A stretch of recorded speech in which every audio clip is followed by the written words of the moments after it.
सनातन धर्म की परंपरा में एकादशी व्रत का विशेष महत्व है।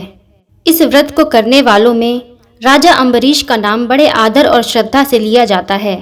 राजा अम्बरीश हर एकादशी को संपूर्ण श्रद्धा और विधि विधान से व्रत करते थे। एक बार एकादशी के दिन जब व्रत का परायण काल निकट था, उसी समय ऋषि दुर्वासा वहां पहुंचे।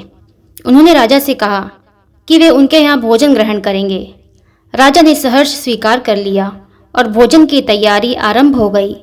परंतु ऋषि स्नान हेतु गए हुए थे और उन्हें विलंब हो गया। इधर राजा अम्बरीश की परायण की अवधि समाप्त होने को थी। अगर व्रत का समापन समय पर ना हो तो उसका संकल्प भंग हो जाता है। अब राजा धर्म संकट में पड़ गए। अतिथि धर्म और व्रत धर्म, इसमें से किसे चुने? ब्राह्मणों से परामर्श के बाद राजा ने भगवान को भोग अर्पित कर केवल एक तुलसी दल ग्रहण कर व्रत का परायण किया। उन्होंने ऋषि के साथ ही भोजन करने का संकल्प रखा। ऋषि दुर्वासा जब लौटे और राजा को व्रत समाप्त करते देखा तो वे अत्यंत क्रोधित हुए। उन्होंने इसे अतिथि का अपमान समझा। क्रोध में उन्होंने अपनी जटा से कृत्या नाम की राक्षसी को उत्पन्न किया और उसे राजा को मारने का आदेश दे दिया। कृत्या राजा की ओर बढ़ी, परंतु राजा नतमस्तक खड़े रहे। भगवान अपने भक्त को संकट में कैसे देख सकते थे? तभी भगवान श्री हरि विष्णु का सुदर्शन चक्र प्रकट हुआ और कृत्या का संहार कर दिया। अब चक्र दुर्वासा ऋषि की ओर बढ़ा। भयभीत होकर ऋषि ब्रह्मा, शिव और फिर नारद के पास गए, पर किसी ने उनकी सहायता नहीं करी। अंत में ऋषि दुर्वासा क्षीर सागर पहुंचे और भगवान विष्णु से प्राण रक्षा की प्रार्थना की। परंतु भगवान ने कहा, मैं अपने भक्तों के अधीन हूँ।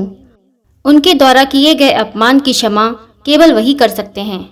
भगवान ने स्पष्ट किया कि अभयदान उसी से मांगना होगा जिससे अपराध हुआ है। उधर राजा अम्बरीश द्वार पर 1 साल तक दुर्वासा ऋषि की प्रतीक्षा में खड़े रहे, बिना कुछ खाए पिए। जब ऋषि लौटे तो वह नतमस्तक होकर उनके चरणों में गिर पड़े। उन्होंने क्षमा याचना की और प्राण रक्षा की गुहार लगाई। राजा ने उन्हें उठाया और स्नेहपूर्वक गले लगाया। फिर सुदर्शन से कहा, यदि मैंने सच्चे हृदय से भगवान नारायण की सेवा की हो तो हे सुदर्शन, आप शांत हो जाइए। हमारे अतिथि ऋषिवर को अभय दान दीजिए। राजा के वचन सत्य और निष्कलंक भक्ति से युक्त थे। सुदर्शन तुरंत शांत हो गया।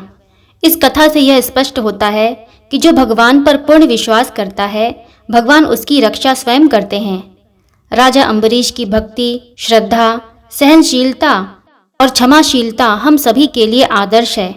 एकादशी केवल उपवास नहीं, आत्मा का जागरण है, और जब उसमें भक्ति पूर्वक समर्पण हो तो भगवान स्वयं उसकी रक्षा हेतु प्रकट होते हैं।